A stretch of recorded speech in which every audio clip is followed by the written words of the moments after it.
और इस वक्त की बड़ी खबर आ रही है, यूक्रेन में युद्ध के बाद से पलायन लगातार जारी है और अब तक 36 लाख लोग यूक्रेन छोड़कर दूसरे देशों की तरफ भाग चुके हैं। दूसरे विश्व युद्ध के बाद से यूरोप का सबसे बड़ा शरणार्थी संकट है। यूएनएचसीआर के मुताबिक अकेले पोलैंड में 21 लाख से अधिक लोग पहुंचे हुए हैं। युद्ध के चलते यूक्रेन की 1 करोड़ आबादी अपने घरों को छोड़ चुकी है, जो पूरे यूक्रेन की आबादी का 1/4 हिस्सा है। यानी लगातार अब भी लोग वहां पलायन कर रहे हैं क्योंकि स्थितियां बद से बदतर हैं।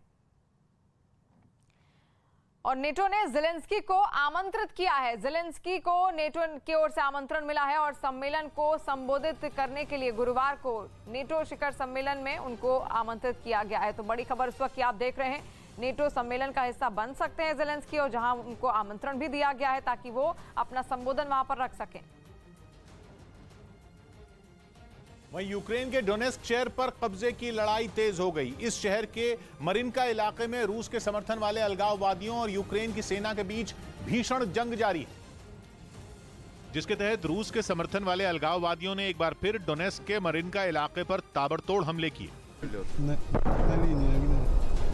इन हमलों का एक वीडियो रूस के रक्षा मंत्रालय की तरफ से जारी किया गया, जिसमें दिखा कि मरिनका इलाके के कई मकान भीषण बमबारी में तबाह हो गए। वहां चारों तरफ बर्बादी के निशान दिखाई दिए। इस बीच बमों और गोलियों की आवाज से पूरा इलाका गूंज उठा। रूस का दावा है कि इन हमलों के बाद अलगाववादियों ने यूक्रेन की सेना के कई ठिकानों पर कब्जा कर लिया। उधर यूक्रेन के मारियोपोल में रूस ने यूरोप के सबसे बड़े स्टील प्लांट पर दोबारा हमला किया और उसे बर्बाद कर दिया। युद्ध की वजह से यूरोप में पहले से ही स्टील के दाम आसमान छू रहे हैं। और मारियोपोल के अज़ोवस्टल स्टील प्लांट की तबाही की खबर से तो वहां हाहाकार ही मच गया। रूस ने यूरोप के सबसे बड़े स्टील प्लांट में एक अज़ोवस्टल पर अपनी मिसाइलों से ऐसी आग बरसाई कि कुछ बचा ही नहीं। जो तस्वीरें आई उन्हें देखकर लगा कि धमाकों की झड़ी लग गई। सबसे पहले स्टील प्लांट में एक ब्लास्ट हुआ, जिसके बाद यह सिलसिला चलता गया और फिर देखते ही देखते दूसरा, तीसरा, चौथा, पांचवां, छठा, सातवां और आठवां धमाका हुआ, जिसके बाद आसमान की ओर उठा काला और डरावना धुएं का गुबार, जिसे देखकर ऐसा लगा मानो वो हर तरफ अंधेरा फैला देगा। इस प्लांट की बर्बादी ने यूक्रेन की अर्थव्यवस्था की कमर बुरी तरह तोड़ दी और इसके तबाह होने से पर्यावरण को भी नुकसान पहुंचा। यही नहीं, कहा जा रहा है कि इस प्लांट की बर्बादी से स्टील के दामों में रिकॉर्ड बढ़ोतरी हो गई। रूस की सेना मारियोपोल पर लगातार बम बरसा रही है और मारियोपोल के अज़ोवस्टल स्टील प्लांट पर तो उसने 2 बार हमला किया, जिसका एक वीडियो भी सामने आया। करीब 1 मिनट के इस वीडियो में स्टील प्लांट के अंदर से जगह जगह धुआं निकलता दिखा। इन तस्वीरों में बीच बीच में कान के पर्दे फाड़ देने वाली धमाकों की आवाज भी सुनाई दी।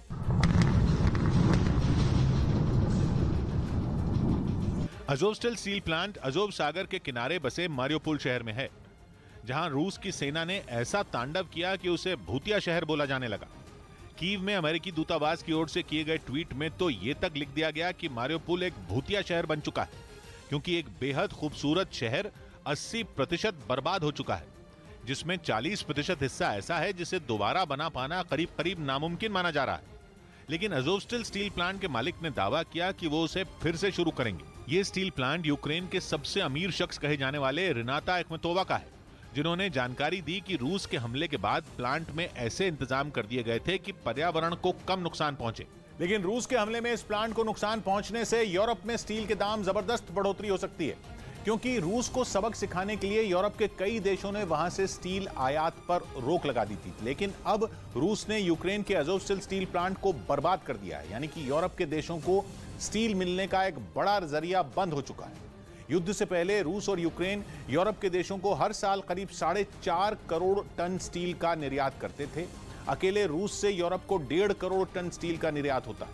लेकिन अब यूरोप के देशों को न रूस से और न यूक्रेन से स्टील मिल पाएगा, जिसकी वजह से वहां स्टील के दाम आसमान छू रहे हैं। दावा किया गया है कि 24 फरवरी के बाद से यूरोप में स्टील का दाम 27% तक बढ़ चुका है। वहीं यूक्रेन में हुई तबाही के लिए एस्टोनिया में यूक्रेन की राजदूत ने सीधे तौर पर रूस को जिम्मेदार ठहराया। उन्होंने आरोप लगाया कि मारियोपोल समेत पूरे यूक्रेन में हुए नरसंहार के लिए रूस और पुतिन जिम्मेदार हैं, जिसके सबूत के तौर पर उन्होंने एक वीडियो भी ट्वीट किया, जिसमें पूरी तरह से तहस नहस एक शहर दिखाई दिया। जारी किए गए वीडियो में वहां हर तरफ जलते मकान और बर्बाद बिल्डिंगें ही नजर आईं। इसके साथ ही उन्होंने यूक्रेन में हुए नरसंहार के लिए रूस की फौज और राष्ट्रपति पुतिन को जिम्मेदार ठहराया। उधर रूस के खिलाफ जारी जंग में यूक्रेन की पूर्व सांसद ततियाना चर्नव्यू ने पुतिन की फौज के लिए सिरदर्द बन गई। उन्होंने अपने देश से दुश्मनों को खदेड़ने के लिए सेना की वर्दी पहन ली और राजधानी कीव पर कब्जे का सपना देख रही रूसी सेना से लोहा लेने के लिए मैदान में उतर गए। उन्हें एंटी टैंक मिसाइल यूनिट का जिम्मा सौंपा गया, जहां वो अपने मजबूत इरादों से दुश्मनों के टैंकों को तबाह करती दिखी। युद्ध के बीच यूक्रेन की सेना ने उनका एक वीडियो सोशल मीडिया पर भी जारी किया। इसमें वो अपने कंधों पर बड़े बड़े हथियार उठाती नजर आईं। इतना ही नहीं, वो जमीन पर लेटकर एंटी टैंक मिसाइल से रूसी सेना के एक टैंक पर निशाना लगाती भी दिखी। उनके इस हमले से पुतिन की सेना का वो टैंक पूरी तरह बर्बाद हो गया। перший танк підбила। ततियाना सांसद के अलावा पेशे से खोजी पत्रकार भी रह चुकी हैं। उनके पति भी वहां की सेना का हिस्सा रहे, लेकिन 2014 में क्राइमिया बचाने की जंग में उनकी मौत हो गई थी।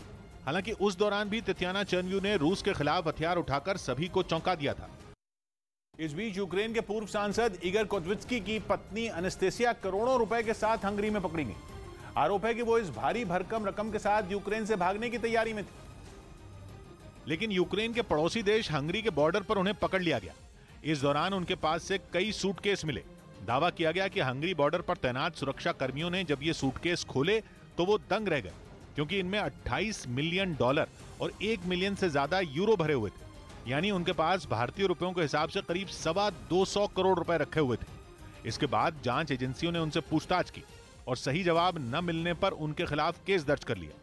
बताया गया कि पूर्व सांसद की पत्नी अनस्तेसिया इस नकदी के साथ यूक्रेन से किसी सुरक्षित ठिकाने की तलाश में निकली थी, लेकिन उनके मंसूबों पर पानी फिर गया।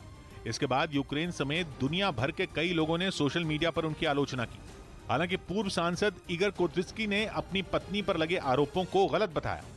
वहीं रूस से लगातार लोहा ले रही यूक्रेन की फौज ने रूसी हथियारों को एक बार फिर तबाह कर दिया, जिसकी तस्वीरें यूक्रेन के रक्षा मंत्रालय ने सोशल मीडिया पर शेयर की, जिनमें एक रिहायशी इलाके में धुआं उठता दिखाई दिया।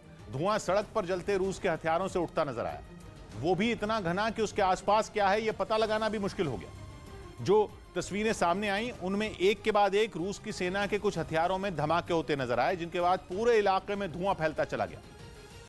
उधर यूक्रेन की जंग में रूस को अपने ही हथियारों का सामना करना पड़ सकता है। खबर है कि अमेरिका इस बार रूस में ही बने हथियार बड़ी तादाद में यूक्रेन पहुंचाने की कोशिश में लगा है। ऐसे कुछ हथियारों का एक पैकेज तो अमेरिका से ही यूक्रेन भेजे जाने की चर्चा है। जबकि दूसरी खबर यह है कि तुर्की से S-400 air defence system Ukraine भेजने को कहा गया है।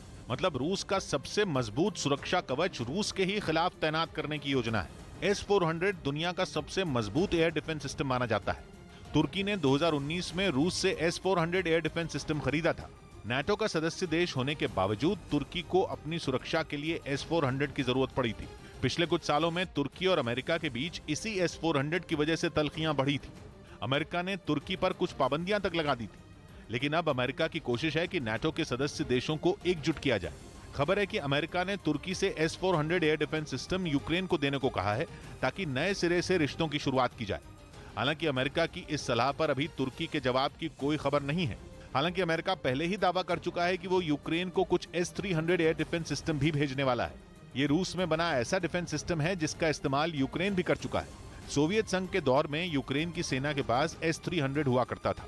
अमेरिका यही सिस्टम अब यूक्रेन को देगा। मतलब साफ है कि रूस को यूक्रेन की जंग में अपने ही हथियारों का सामना करना पड़ सकता है। इस बीच यूक्रेन के एक न्यूज चैनल ने दावा किया कि रूस के बंदी सैनिकों को सजा के तौर पर यूक्रेन ने